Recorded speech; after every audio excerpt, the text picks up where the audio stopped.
Hello, Claire. Hello, Annie. Hi. Can you tell me when were you born and where were you born? I was born in Ireland in October 1935 in Carlow, County Carlow, in the Republic of Ireland. Can you tell me a bit about your family background? Yes, let me see. My mother died when I was 4, and my father remarried and had a very large family. So I'm the eldest of 9 children. He was like a lot of Irishmen. He had to go over to England in order to get employment and send money back. And for many years, we grew up with our father just coming home occasionally to visit us because he was working in England. Eventually, we all moved over to England just after the war, and we lived in England, and the family lived in Loughton, Essex. And eventually, I left home and studied to be a nurse. How old were you when you left home? I wasn't quite 18. Because there was a rather lot of us in a council house, and it was a bit tight around the shoulders, as they say. So I passed the hospital exams and I trained to be a nurse, which I enjoyed, and eventually I did midwifery as well. But I always wanted to be an artist. But my father said, being Irish working class, no chance. Also, I was a girl, and he didn't believe in educating girls. What was your father's profession? Well, he was just an ordinary Irish labourer, really. A skilled man, because he could do, fit all sorts of things like carpentry, fitting, and all sorts. Jack of all trade, really, in those days. Yeah, that's what he was. Can you tell me a bit about your cultural background, your religion background? Well, I'm like a lot of Irish, was Roman Catholic. I mean, it was instilled into you, and I grew up in Ireland that you had, we went to school and we had to speak Irish in school, the Gaelic Irish, and the history of Ireland was very important. How we fought for our independence from England, and the music and that. And of course, my father, some of his sisters had worked in the Abbey Theatre. They were actresses, and they were the younger members of the family who'd been well educated, and they had done well. So there was some kind of, and some of them were very good singers actually. In one singing competition. But one of my aunts actually used to be on Television Air, and the Irish equivalent of television here, and she was a regular, person in an actual family saga that was broadcast for years. Another uncle was a playwright. But there were no actual artists, like graphic artists or painters. What about your mother? Well, my mother was she died when I was 4, and I don't really know an awful lot about her. My stepmother was from the west of Ireland, and she was really she was just a good housewife and a breeder of children, I should say. But she had her own talent, because she was very good at needlework and knitting, and very inventive in that respect. She could look at somebody's dress and she could, she knew exactly how to copy it straight away. So she had her own talent, which was probably overlooked and never really recognised. Yeah. So when you came to England, did you move straight into South Yorkshire, into Sheffield? No. We lived in Loughton, Essex for many years. That's south. Right. And I didn't move up to Sheffield. I came up here to do my Part 1 midwifery when I was a nurse. But that was back in the 50s. And I didn't like Sheffield at all, because it was filthy dirty. It was very industrial. It was before the Clean Air Act. And I went back down south. And I But I didn't, and I lived, down there really until I went to America. And when we came back from America, we lived in London. And we didn't move up to Sheffield until, when was it? 1960, 64, 65, about 66 or 67. When John came up because he got a job as a teacher. You see, so that's how we came up to Sheffield. So I did nursing, I did quite well. Eventually I went to America, and in America I started studying art part-time in New York University, extramural classes, where Samuel Adler, who was one of the professors, told me I was talented. And that was the first person who ever told me that, so that sort of was like, it was very important. So eventually I met my husband in America, and we married there, and we came back to England, and because we had a family. But I always went to evening classes to do art. And eventually I applied to the art college, and I did the foundation course.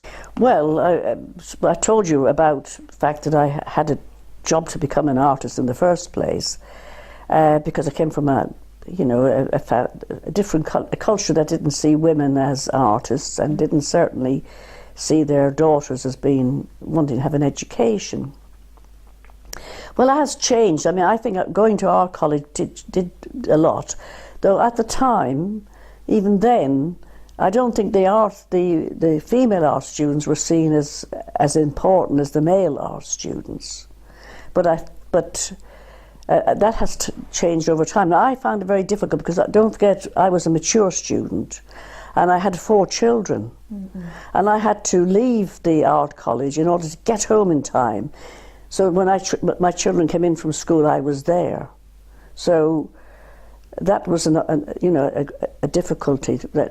And during the school holidays, half term and that, I'd have to get permission to bring the children into school with me, into the art college with me, and that was difficult, you see, because you couldn't, it wasn't seen as being very helpful. And also, didn't you have any family to support you? Well, don't forget, my family were all down south. My husband had to work because he was the main breadwinner, and so my contribution was never seen as important as someone who was, the main breadwinner. So no, I didn't have any that sort of support. I didn't have any support, really. All right. What about friends, neighbours, and anything like that in your? Well, you see, where I lived, I didn't live here at the time. We lived somewhere else, and we were surrounded by people who were going out to work all the time, so they wouldn't be able to help. I didn't have that sort of support, but even so, I was determined that I was going to finish my art degree. I was going to do it. That was my last gasp chance, if you like, because I was in my 40s by this time. Yeah. And so I did. I know that some people's marriages broke up when they were at art college because their partners or their husbands couldn't stand the fact that the women were actually having to say, no, I'm going to do this, or I'm going to do that. I need to do this. I need to write this essay. I need to do this dissertation. I need the time to do that. I can't cook all these meals. I can't do this. And people's marriages did break up. My husband was, he was more he did help as much as he could, but he also had to work. He had a very important responsibility in his job. So how do you see yourself now? Do your artists, your heritage, is it passed down to your children? Are your children artists? What are they doing? What sort of influence they've had from you? Well, my son Paul is music. He's a drummer. He still he used to be a member of various bands. All my kids were good at art at school, but for some reason, you see, it was knocked out of them by the educational system. And they have not been interested in it, except they have it in their own way. You see, Jane is very good at needlework, and she's very inventive with finding stuff and making it into, you know, interesting pieces of work. But none of them actually are painters or printmakers or sculptors. So that's unfortunate, you see. Well, I'd say I was always an artist, actually. And I always did painting and drawing and made things. But I didn't become an artist until I went to, until I went to art school, as you could say, you know, as a professional artist. And I went to art college here in Sheffield at Salter Lane, the old art college. And I also did a postgraduate course in art psychotherapy at Sheffield University. And I did a PGCE in art as well. I was going to do a master's, but it was too expensive. Right. Can you describe what sort of art do you do? Well, I was always attracted to the archaeology and that, like the history of the landscape. That's to do with the passage of time, the different peoples, the marks that people have made on the landscape over time, you know. So when I was at art college, I got I won a travel bequest, and instead of going to France or Italy or wherever, I decided to go to Ireland to trace the beginnings of art in Ireland, which was located really in the Neolithic sites in the west in Ireland. These huge big mounds, earth mounds, where were surrounded by stone, you know, circles of stones, and there was carvings of spirals and chevrons and all sorts on them, and they were aligned to admit the winter sun at the solstices. They were aligned to the solstices so that kind of interested me, you see, and I have had this interest in the landscape, the passage of time. The other landscape, Irish landscape, has interested me because obviously my origins, but I also liked the County Clare over in the west, where there was this wonderful landscape called the Burren, which is a limestone karst area, where it looks looks like the moon. Looks like as though it's barren because it's all grey and stony. But when you get onto it, it's full of beautiful flowers and the remains also of, again, prehistoric peoples. Yeah. So is the landscape very different to Yorkshire, Sheffield? Well, actually, yes, but the Burren is very similar to the Yorkshire Dales, you know, where that limestone area in the Yorkshire Dales, the Glints and Grikes, I believe it's called, these sort of the landscape that's been scoured out by the passing of the Ice Age, and that all that landscape was once under the sea millions of years ago. So there's some, you know, that's the sort of thing. I'm not interested in pretty pictures of the landscape, I'm afraid. I'm interested in the history of the landscape. I suppose it's like being interested in my own history. Well, I didn't grow up in Sheffield, but I had my children in Sheffield. I got to like Sheffield. I didn't like it when I first came. I found it rather difficult. But I did grow to like it, and then I had my children here, and I went to art college here, which was great, really. And and then I did my postgraduate work, and I worked in the health service for years as an art therapist in adult psychiatry, and I also taught on the art therapy course in the university for many years. But I always held my own practice as an artist. I always kept that up, which a lot of art therapists fail to do. And then they get burnt out, you see, by, you know. And so when I retired, I returned to being an artist again. Right. So when you were full time. When you were practicing artist, did you exhibit at all in? Oh yes, Can you describe about exhibitions? Yes, I exhibited always in the open exhibitions. Years ago, there used to be an open exhibition an art exhibition in Sheffield, one year it would be a national open one year, and another year it would be just for Sheffield and South Yorkshire artists.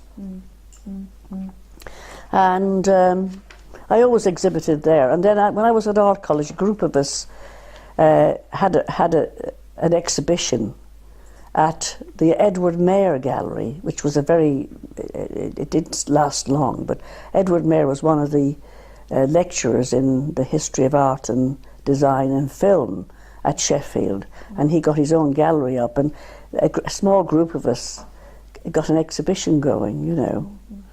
But I've always exhibited my work, and I exhibit constantly in the Irish, you know, the Irish exhibition of cultural, which I am in at the moment, yes, which is down at Kayak, you know, down on Kellam Island area.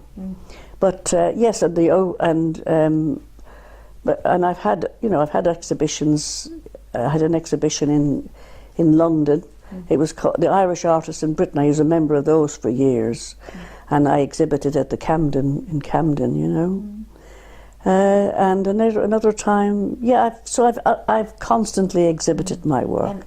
Graham Sutherland, I liked his work, especially his early work with the landscape in Wales, and Paul Nash, who was a bit more of a surrealist, and yes, so those are the sort of artists I admired really, as an influence on me, as you know, when I was training to be an artist and trying to find my own way. And then at art college, excuse me, in my second year I studied Paleolithic art, and you know, well, Paleolithic art is about the Stone Age art, about the great painted caves in France and in other parts of Europe. And I also loved, you know, Native American Indian art. And yes, it was probably so, but I started looking beyond European influences at what one would call tribal art and the art of other you know, indigenous peoples of America and so on. I was just thinking, this particular room, I like that art. That's right. Well, I went to Arizona. You know, I went to Arizona, Beautiful. and that was I suppose influenced by being in that landscape and by the history of the American Indians. You see. Do you make a living out of your art? No, you don't. No. Yeah. That's why I'd be trained to be an art therapist. That's right. Yeah. So, how long did you work as an art therapist? Many years, actually, Annie, until I retired. You know. Right. Okay.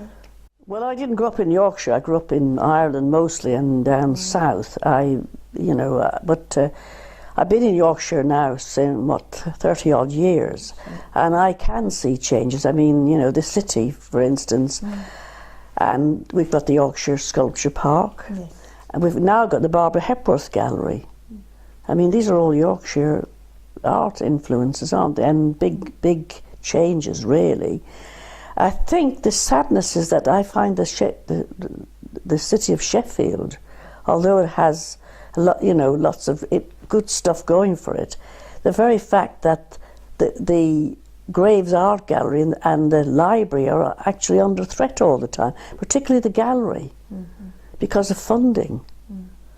And of course the mapping, which used to be, you know, more of used to have a lot of workshops there years ago and lots of things for the public, has changed itself, and it's now, there's a lot of interactive stuff and things, and yeah, I suppose that may be all right, but that was threatened once. I remember when we all protested because that was going to be closed because there was a leaking roof, but for somehow the money was found to fund it and you know, reorganise it and so on. And I feel that it'd be such a pity if the Graves Art Gallery had to close, but it has a fantastic collection, and it has done some very good work over the years, you know, with the public, and all kinds of people were able to go and do art classes there and be introduced to art and given an idea that how art is about, it's about developing them as a person. It's so vital, really. And, you know, I feel sad that the fact that we have this wonderful sculpture park, we have this Barbara Hepworth gallery, and yet in Sheffield we seem to be suffering from the fact that, you know, art is not considered what it used to be. Right. And I think that has a lot to do with the way that governments think now. What about, have you got any like friends, artists in Sheffield, in Yorkshire? Yes, I have. I have many friends that are artists. And you see, there's an awful lot of artists in Sheffield, a lot of artists in Yorkshire. And you only have to look at these open up exhibitions, and if you go around them, to see how much, you know, how much art there is. So are you going to... People practicing on their own. Yeah, sorry. So are you going to, you think you will progress as an artist, looking at your future? Well, I'm not, you know, I'm 77 now, and I'm trying to sell this house, which is a bind in itself, because that's interrupting me, you know, that's an interruption. But yes, I feel I still have work to do. I still have things I want to work at, which are, I've been going through some of my old Irish books, my Irish language books, and I was thinking, well, I'd like to do something to do with using that as part of my new work, you know. So how do you find your neighbours in Sheffield? Do you find them friendly? What sort of people, what sort of community there is? Well, this is a very, very friendly community, yes. This particular part of here, this neighbourhood, we have our own, you know, neighbourhood.